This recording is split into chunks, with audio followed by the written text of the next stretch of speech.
नमस्कार, मैं हूं नम्रता पाराशर। आप देख रहे हैं बीवीएम का खबर 24। चलिए रुक करते हैं खबरों के। और खबरों में सबसे पहले बात करेंगे गणेश चतुर्थी के बारे में। सारे बाजार गणेश की भगवान की मूर्ति से सज चुके हैं और लोगों में गणेश चतुर्थी को लेकर काफ़ी उत्साह भी नज़र आ रहा है।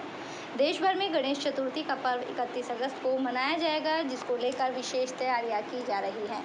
जगह जगह मूर्तिकार आकर्षक डिजाइन में भगवान गणेश की प्रतिमा तैयार कर रहे हैं। गणेश उत्सव की तैयारियों को लेकर बाजारों में मूर्तियां सज कर तैयार हो गई हैं और गणेश उत्सव को लेकर भक्तों में भी काफ़ी उत्साह देखने को मिल रहा है। फरीदाबाद के 5 नंबर मार्केट में भगवान श्री इसके अलग अलग तरह की मूर्तियां सजा कर तैयार कर रहे हैं और ये मूर्तियां इको फ्रेंडली भी हैं, जिनको आसानी से विसर्जित किया जा सकता है। मूर्ति बनाने वाले लोगों का कहना है कि पिछली दफ़ा के मुकाबले हर बार फरीदाबाद में भी भगवान गणेश के प्रति लोगों में आस्था बढ़ रही है, लेकिन पिछले 2 सालों से कोरोना काल की वजह से मूर्तियों की बिक्री कम हो पाई। लेकिन इस बार फिर से जो ग्राहक है वो बाज़ारों में पहुंच रहे हैं और ख़रीदारी कर रहे हैं। जो कोरोना काल में जो ये रौनक जो ख़त्म हो चुकी थी, अब जैसे कोरोना काल ख़त्म हुआ है उसके बाद मतलब अभी ज़्यादा कस्टमराइज भी बहुत ज़्यादा आ रहे हैं, मार्केटिंग भी अच्छी चल रही है। बाकी यहाँ पर है कि दोपहर के बाद ही कस्टमर आना यहाँ पर आते हैं इस पर, जो पहले से बहुत बेटर है अब की बार। 2 साल के बाद कोरोना हाँ, खत्म होने के 2 बाद साल के बाद ही पुरानी वाली फिर से नज़र आ रही है। हाँ जी उससे और ज़्यादा बेटर और हो गया अभी। जैसे मतलब इनके हर साल जैसे मतलब कस्टमर हमेशा बढ़ते ही है। जैसे अभी 50% है, फिर 75%, फिर 100%, ऐसे मतलब हर साल बढ़ते ही हैं घर कस्टमर इनके। कुछ मूर्तियों के बारे में बताया, जो आपने मूर्तियाँ लगाई हैं गणपति बप्पा की, बहुत सुंदर और प्राकृतिक मूर्तियाँ, बहुत विशेषता मानी जाती है गणपति बप्पा की। जी उसके बारे में, मूर्तियों के बारे में कुछ विशेष बताएं, क्या कुछ खासियत है आपकी मूर्ति में जो कस्टमर आए? हमारी मूर्ति के अंदर देख लीजिए, हम कई जगह की वैरायटी है हमारे पास।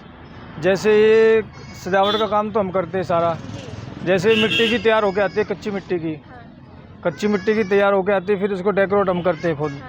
ये 5 मिनट के अंदर पानी के अंदर छोड़ोगे एकदम पिघल जाएगी ये। हाँ।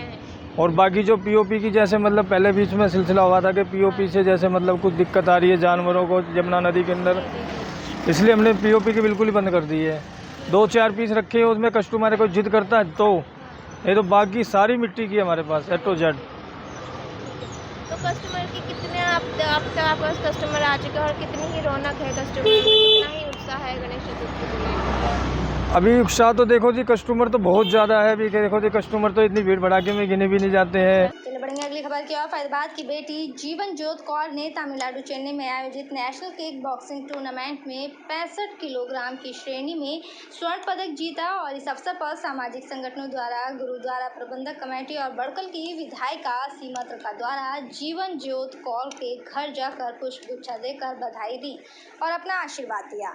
वहीं जीवन ज्योत कौर की इस उपलब्धि पर एक रोड शो का भी आयोजन किया गया, जिसमें शहर के गणमान्य व्यक्तियों एवं गुरुद्वारा प्रबंधक कमेटी और विभिन्न सामाजिक संगठनों द्वारा जीवन ज्योत कौर का स्वागत किया गया। नेहरू इंडोर स्टेडियम तमिलनाडु में आयोजित फाइनल मुकाबले में जीवन ज्योत कौर ने स्वर्ण पदक जीतकर न केवल फरीदाबाद बल्कि हरियाणा का नाम रोशन किया। जीवन ज्योत कौर फरीदाबाद निवासी सरदारनी इंद्रजीत कौर व सरदार परमजीत सिंह की सुपुत्री है। खेल के साथ साथ शिक्षा में भी अव्वल जीवन ज्योत कौर स्नातक हैं और इससे पहले भी वो राष्ट्रीय प्रतियोगिता में स्वर्ण पदक जीत चुकी हैं। हाल ही में उज्बेकिस्तान में हुई प्रतियोगिता में जीवन ज्योत कौर ने भारत का प्रतिनिधित्व किया था। इस मौके पर बड़कल की विधायिका सीमा त्रिखा ने खिलाड़ी जीवन ज्योत कौर की इस उपलब्धि पर उन्हें और उनके परिवार को बधाई दी और उनका हौसला भी बढ़ाया। उन्होंने कहा कि जब बेटियां आगे बढ़ती हैं और उपलब्धि हासिल करती हैं तो परिजन ही नहीं पूरा समाज गर्व महसूस करता है। वहीं जीवन ज्योत कौर ने भी अपनी इस उपलब्धि को लेकर खुशी जाहिर करते हुए इसका पूरा श्रेय अपने परिवार और अपनी सोच को दिया। इस मौके पर जीवन ज्योत कौर की मां इंद्रजीत कौर ने बेटी की उपलब्धि पर गर्व करते हुए कहा कि उसकी जीत पर उनका पूरा परिवार और समाज बहुत खुश है। अक्सर मैं नोटिस करती हूँ, मैं चेक करती रहती हूँ। आज फिर एक और मेरा चेक कामयाब हो गया, नाम जीवन ज्योत है। और भटकल की अपने माँ बाप के लिए तो देखो हर बच्चा प्राउड मोमेंट लेकर के आता है, लेकिन हम लोग क्योंकि यहाँ रहते हैं तो इमोशनल बॉन्ड हम सबके बीच में बराबर बंधा हुआ है। इधर सिर्फ भटकल के लोग नहीं दिख रहे, देखिए एनआईटी से भी एक बड़ी दीदी इनको बहुत ब्लेस करने के लिए पहुँची हुई हैं। तो ये एक हमारा जो इमोशनल बॉन्ड है ना, वो हमें साथ लेकर के चलता है। मैं तो जीवन ज्योत को बहुत बधाई देती हूँ और इनके पेरेंट्स को भी बहुत बहुत साधुवाद देती हूँ। साथ ही साथ इनके जो जिस एकेडमी से ये पूरी कोचिंग ले रही हैं, मेरा भी उस एकेडमी में लगभग 17-18 साल का, 15-17 साल का मेरा भी रेगुलर टच रहता है संतोष अग्रवाल जी। मैं संतोष अग्रवाल जी को अलग अलग, आज वो हमारे बीच में अभी तो नहीं है, वायरल है, तो वो हमारे बीच में नहीं है, लेकिन उसके बावजूद भी आपके माध्यम से मेरी आवाज़ जाएगी कि मैं उनको बड़े दिल से थैंक्स करना चाहती हूँ। उन्होंने और उनकी टीम ने लगातार 15-17 साल बहुत मशक्क़त की है। पहले तो इसको बच्चों में और परिवारों में पेरेंट्स तक पहुंचाने की कि बच्चों को भेजे मेरे पास, फिर इसको एक हरियाणा का और नेशनल गेम बनाने में जितनी मेहनत उस व्यक्ति की है, पर्सनली मैंने उनको देखा है, तो मैं उनको साधुवाद देती हूँ कि हरियाणा के बच्चे जो हैं, अक्सर हम लोग जहाँ पर भी देश में कम ऐसे मैचेस होते हैं। मैं थी तमिलनाडु, चेन्नई, तमिलनाडु एमटीआर की तरफ से, जिसमें साई फिट इंडिया और ये सब हमारे स्पॉन्सर्स रह चुके थे। तो अभी जो है आपको गोल्ड मेडल मिला, तो क्या कहना चाहेंगे? इससे पहले आप कहाँ कौन कौन सी प्रतियोगिताओं में भाग लेते थे? इससे पहले मैंने शुरुआत की थी अपने टाइकोंडो से 2013 में। उसके बाद 2017 में मैं टाइकोंडो से हट के किक बॉक्सिंग में आ गई थी। एंड किक बॉक्सिंग में आने के बाद मैंने नेशनल गोवा खेला। गोवा के बाद हम उज़्बेकिस्तान गए थे, रशिया, जहाँ पे हमारी पूरी इंडिया की टीम गई थी। वहाँ मेरा रैंक 5 रहा। अब दोबारा नेशनल खेलने हम चेन्नई गए थे, जहाँ गोल्ड रहा। कितने समय से आप किक बॉक्सिंग के लिए तैयारी कर रही थी? 9 ईयर्स। 9 ईयर के बाद आप गोल्ड मेडल लेके? नहीं, पहले भी गोल्ड मेडल आए हैं, पहले गोल्ड सिल्वर दोनों। माता पिता की तरफ से क्या सहयोग मिलता है आपको? मम्मा पापा ही हैं जो बैकबोन है मेरे। मेजरली पापा हैं जो हमेशा सपोर्ट करते रहे मेरे को हर चीज़ में कि आगे बढ़ना। उन्होंने कभी मेरे को बेटी समझा ही नहीं, उन्होंने हमेशा कहा ये मेरा बेटा है, घर का बेटा है।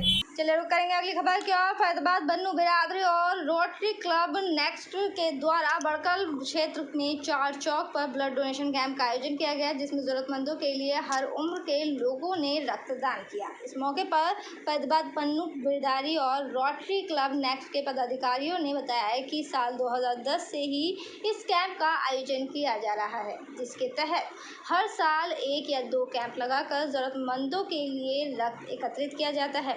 उन्होंने बताया कि इस कैंप के माध्यम से जो भी रक्त एकत्रित किया जाता है उसे रोटरी क्लब के द्वारा ज़रूरतमंदों तक पहुंचाया जाता है, जिसमें खासकर थैलेसीमिया रोग से ग्रसित बच्चे हैं उनको मुहैया करवाया जाता है। उन्होंने बताया कि आज 65 यूनिट ब्लड एकत्रित करने का लक्ष्य रखा गया है। वहीं उन्होंने बताया कि 1 यूनिट ब्लड 3 जिंदगियों को बचाती है, जिसके लिए सभी रक्तदाताओं का सम्मान भी करते हैं और उन्हें सर्टिफिकेट और मेडल पहनाकर प्रोत्साहित करते हैं। उन्होंने कहा कि ब्लड ही एकमात्र ऐसी चीज़ है जिसे किसी फैक्ट्री में नहीं बनाया जा सकता, बल्कि ये केवल और केवल मनुष्य के शरीर से ही बनता है और मनुष्य के ही काम आता है। वहीं रक्तदाताओं ने भी बताया है कि वो समय समय पर रक्तदान करते हैं और इस शिविर में हर साल आते हैं और ज़रूरतमंदों के लिए रक्तदान कर रहे हैं। ऑर्गेनाइज़ किया है हमारा रोटरी ब्लड बैंक है सेक्टर 9 में, और वहाँ से हम ये वैन लेके आए हैं। इसके अंदर 4 काउचेज़ हैं और ब्लड देने से आपको बहुत बड़ा फ़ायदा मिलता है कि आपकी बॉडी का जो ब्लड है, जो क्लॉटेड ब्लड है, वो जल्दी से निकल जाता है और फ्रेश ब्लड बहुत जल्दी बन जाता है। और ब्लड से 1 यूनिट देने से आपको 3 लोगों की आप जान बचाते हो। इसमें एक तो RBC रेड ब्लड सेल्स हम अलग कर लेते हैं, प्लाज्मा और प्लेटलेट्स, 3 लोगों के 1 यूनिट काम आता है। तो आप 1 यूनिट जो आप डोनेट कर रहे हो तो आप 3 लोगों को हेल्प कर रहे हो, तो रक्तदान तो कहा ही जाता है। माई सेल्फ सुदेश भाटिया, मैं जनरल सेक्रेटरी फैजाबाद बन्नू बिरादरी। मैं एक ही अपील करूंगा सबसे कि ब्लड ही ऐसी चीज़ है, रक्त ही हमारे शरीर में ऐसी चीज़ है जो कि ह्यूमन बॉडी में ही बन सकता है और ह्यूमन के ही काम आ सकता है। इंसान का खून ही इंसान के काम आ सकता है। इसकी कोई फैक्ट्री नहीं है जहाँ से इसको ला के लोगों को दे दिया जाए। तो इसलिए ईश्वर ने जो ये शरीर रूपी फैक्ट्री हमें दी है, जिसके अंदर रक्त की उत्पत्ति भी उन्होंने ही दी है, तो हम अगर ईश्वर की दी हुई इस देन का अगर किसी की सहायतार्थ इस्तेमाल कर सकें तो इससे बड़ी मैं समझता हूँ कोई बात नहीं है। बहुत बहुत धन्यवाद। हमेशा आएँ, रक्तदान करें, पुण्य। तकरीबन अगर मुझे एग्जैक्ट ध्यान है तो 2010 में हमने इसका रजिस्ट्रेशन करवाया था अपना फरीदाबाद बन्नू बिरादरी का, और फरीदाबाद बन्नू बिरादरी को प्रधान में 2010 से ये कैंप लगा रहा हूँ। पिछले 12 साल 13 साल जो भी हो गए उससे कैंप लगा रहा हूँ, और साल में कोशिश करते हैं, कई बार 2 बार भी हुआ है और कई बार 1 बार भी हो जाता है। पीछे काफ़ी ये रहा कोरोना के, इसमें 2 साल नहीं लग पाया, तो अभी हमने पिछले साल भी लगाया था और इस साल इस पर अगस्त में लगा दिया, ताकि हो सक कोशिश करेंगे दिसंबर एंड या जनवरी में एक और कैंप लगाएंगे।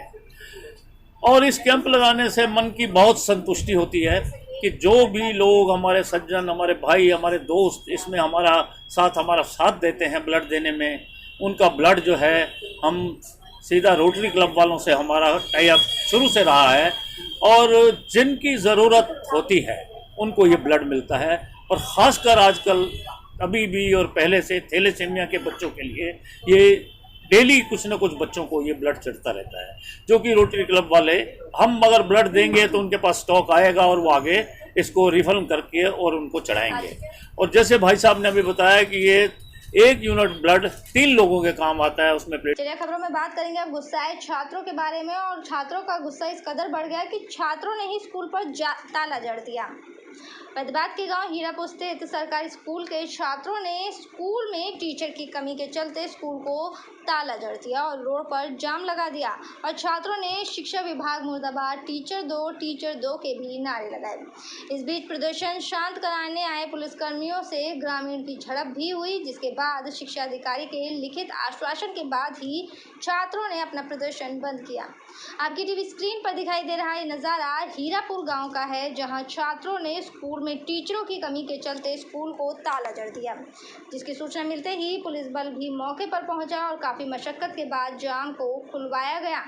गांव हीरापुर में 5वीं कक्षा से लेकर 8वीं कक्षा तक एक भी टीचर पढ़ाने के लिए नहीं है, और हेडमास्टर का भी हाल ही में वहां से तबादला कर दिया गया।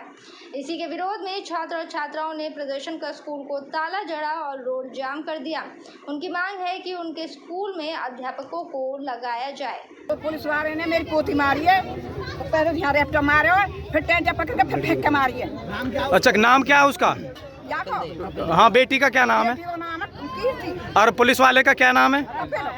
क्या अब उस पर पुलिस को कार्रवाई कर रही है अभी फिलहाल? कुछ नहीं कर रही, कुछ भी नहीं कर रही, और वो ले रहे हैं। नाम है? मेरा नाम दीपक आजाद है। दीपक, आज गांव में जाम लगाया है, क्या मकसद, क्या उद्देश्य है? आज का मकसद और उद्देश्य यह था कि गांव हीरापुर के मिडिल स्कूल में 5वीं से 8वीं तक एक भी अध्यापक नहीं है। हेडमास्टर साहब थे, उनका भी ट्रांसफ़र कर दिया, उनकी जगह कोई भी अपॉइंट नहीं किया है। उसके चलते गांव के बच्चों ने जो पढ़ते हैं वहाँ पे, उन्होंने स्कूल पे पहले ताला लगाया बच्चों ने, उसके बाद रोड जाम किया। प्रशासन जब यहाँ पे आया है, BO साहब ने एक रिटर्न में एक रिप्लाई दिया है कि हम 1 दिन के अंदर यहाँ पे शिक्षा के लिए टीचर भेज देंगे। 2-3 टीचर उन्होंने भेजने का आश्वासन रिटर्न में दिया है। 1 दिन उनका, 2 दिन उनके, 3 दिन उनके। 3 दिन में वो यदि यहाँ पे भेज देते हैं तो उस पर ठीक है, अन्यथा दोबारा से जाम लगाया जाएगा। स्कूली छोटे बच्चों पे पुलिस द्वारा मार पिटाई का भी आरोप लगा है। आज स्कूल के जो छोटे बच्चे हैं उनके ऊपर भी प्रशासन के द्वारा हाथापाई की गई है। प्रशासन ने बच्चों को उठा के पटका भी है। क्या नाम है उस पुलिसकर्मी का? पुलिसकर्मी का नाम एक का कपिल है शायद, कपिल देव, और एक और है। तो जो कपिल है उसके चश्मे का वो होता है शीशा, वो बच्चे के हाथ में। चलिए खबरों में बात करेंगे अब पलवल की। पहले की तरह ही इस साल भी बलदेव छठ मेला कमेटी द्वारा छठ मेले का आयोजन दशहरा ग्राउंड में किया गया। हालांकि इस बार मेला कमेटी ने बिना किसी तैयारी के अचानक ही एकाएक मेला शुरू कर दिया, जिसके चलते मेले में दर्जनों खामियां देखने को मिली। मेले में किसी भी कारण से अगर भगदड़ मची तो कोई बड़ा हादसा देखने को मिल सकता है। फिलहाल के हालात में मेला ग्राउंड में धूल मिट्टी और गंदगी फैली दिखाई देती है। दिखाई दे रहा है नज़ारा दशहरा ग्राउंड में लगाए गए छठ मेले का है। लंबे समय से लगाए जाने वाले इस कदीमी मेले के हालात समय के साथ साथ खराब होते जा रहे हैं। मेले में कई खामियां देखने को मिल रही हैं, जिसके चलते मेले में आने वाले लोग और दुकान लगाए जाने वाले दुकानदार मेला कमेटी को कोसते नजर आ रहे हैं। हैरत की बात तो ये है कि इस बार परंपरावादी मेला कम और व्यापारिक मेला ज़्यादा बनता चलता जा रहा है। इस मेले में छोटे छोटे बच्चे दुकानदारी कर रहे हैं। कोई पानी बेच रहा है तो कोई गुब्बारा बेच रहा है, तो वहीं जादूगर शो में भीड़ को लुभाने के लिए फुस्सर डांस का सहारा लिया गया, जिसे देखने के लिए छेड़छाड़ की घटनाएं भी मेला परिसर में घटने लगी, जिसके चलते मेले में महिलाएं और युवतियां मेले में आने से कतराती नजर आई। वहीं आयोजकों द्वारा मेले में प्रवेश द्वार पर और निकासी इस तरीके से बनाई गई है कि दोनों ही रास्ते अलग अलग ना होकर एक ही जगह पर मिल रहे हैं, जिसके चलते अगर किसी वजह से अचानक कोई भगदड़ हो जाती है तो कोई भी बड़ा हादसा होने से इनकार नहीं किया जा सकता। मेले में आने वाले लोगों का कहना है कि आयोजकों को पहले ये सारे इंतजाम करने चाहिए थे या उसके बाद ही मेला लगाने के बारे में सोचना चाहिए था। मुझे पार्टीशन नहीं दिया अभी। पार्टीशन अभी नहीं दिया, कब तक देंगे? कल दे देंगे। हैं जी? कल दे देंगे। कितने दिन में होगा? एक ही दिन में, 1 घंटे में हो जाएगा। आज ही कोई हादसा हो जाए तो क्या होगा? सब तो नहीं है। खैर लाइट, क्या नाम है आपका? सुरेंद्र जी। सुरेंद्र, कहाँ से आए हो? भिवानी से जी, गाँव खरक। अच्छा, भिवानी से यहाँ मेले में दुकानदारी के लिए आए हो? क्या सामान बेच रहे हो यहाँ? ये चाइनीज आइटम है और अपना इंडियन खिलौना है। तो आपने स्टॉल लिया है ये? हाँ सर। कितना किराया? ये 10,000 की दुकान ली है। कितने दिन के लिए? 1 महीने के लिए। तो क्या उम्मीद है? 11 सितंबर तक है मेला, 1 महीने का तो मेला भी नहीं है। 11 सितंबर मेरा माई 22 को है। अच्छा, तो क्या मानना है, दुकानदारी अच्छी रहेगी? देखो सर, मालिक की देन है। तो आयोजकों द्वारा कुछ सुविधाएं दी जा रही हैं या नहीं दी जा रही हैं? सुविधा दी है, ये दिन में लाइट नहीं है, रात को लाइट। अच्छा, और पानी पीने का या सफाई व्यवस्था को लेके? सफाई भी निकलवाते हैं, पानी अपना खुद पीना पड़ता है। परेशानियाँ तो हैं सर। किस तरह की? ठंडी आ भर रहे हो, मेला अभी शुरू नहीं हुआ। गर्मी से परेशान है। दिन में लाइट नहीं मिलती। दिन में लाइट नहीं मिलती। एक तो यहाँ एक ही गेट है। एक ही गेट है, आने का भी जाने का भी? नहीं, अलग अलग पार्ट बना रखा है नहीं, अलग अलग पार्ट बना। गेट तो एक ही है ना? तो सुरक्षा को लेके क्या इंतजाम है? हमारे यहाँ सभी एक गेट और छोटा सा, वहाँ छोटा सा गेट है, वहाँ भी लगा रखा है। अगर कोई दुर्घटना घट गई तो क्या होगा? इस गेट को रोकेंगे, उसको क्रॉस करेंगे, छोटे गेट को, और बड़े गेट इसे रोकोगे, उसे क्लोज करोगे? हाँ, उसको भी क्लोज करेंगे, फिर बारीकी से चेक करेंगे कौन है। दुर्घटना को ऐसी घटे को आग लग जाए, तो ऐसी भगदड़ हो जाए तो निकलेंगे कहाँ से? वो तो निकालना पड़ेगा। कहाँ से निकालें जब गेट ही है? तो एक यहाँ। बात करेंगे हथीन की। हथीन खंड के गांव हुड़ीथल में राजकीय उच्च विद्यालय में मधुमक्खियों ने विद्यार्थियों पर हमला बोल दिया, जिससे एक अध्यापक सहित लगभग 2 दर्जन विद्यार्थियों को मधुमक्खियों ने डंक मारा और घायल कर दिया। ज़्यादा गंभीर हालत को देखते हुए वैभव, लोकेश, शहबाज, लसान, राखी, तौहीद, नौवी, समीर, इकरम और को हथीन के सामुदायिक स्वास्थ्य केंद्र में भर्ती कराया गया। वहीं अध्यापक भीम को भी मधुमक्खियों ने डंक मारकर घायल कर दिया, जिन्हें हथीन के सामुदायिक स्वास्थ्य केंद्र में भर्ती कराया गया, जहां डॉक्टरों ने बच्चों का उपचार किया। वहीं लगभग 2 दर्जन बच्चों को स्वास्थ्य विभाग द्वारा स्कूल में प्राथमिक उपचार दिया गया। फिलहाल अफरा तफरी के माहौल को देखते हुए छुट्टी कर दी गई। राजकीय उच्च विद्यालय के प्रधानाचार्य रमजान ने बताया कि स्कूली छात्र पुराने स्कूल परिसर में मिड डे मील खाने के लिए पहुंचे थे। वहां पहले से ही मधुमक्खी का छत्ता था। अचानक मक्खियां भड़क गई और फिर बच्चों को उपचार के बाद परिजनों के हवाले कर दिया गया। मेरे साथ खबरों में फिलहाल इतना ही है। बने रहिए BVM के खबर 24 के साथ। फिलहाल मुझे दीजिए इजाज़त। नमस्कार।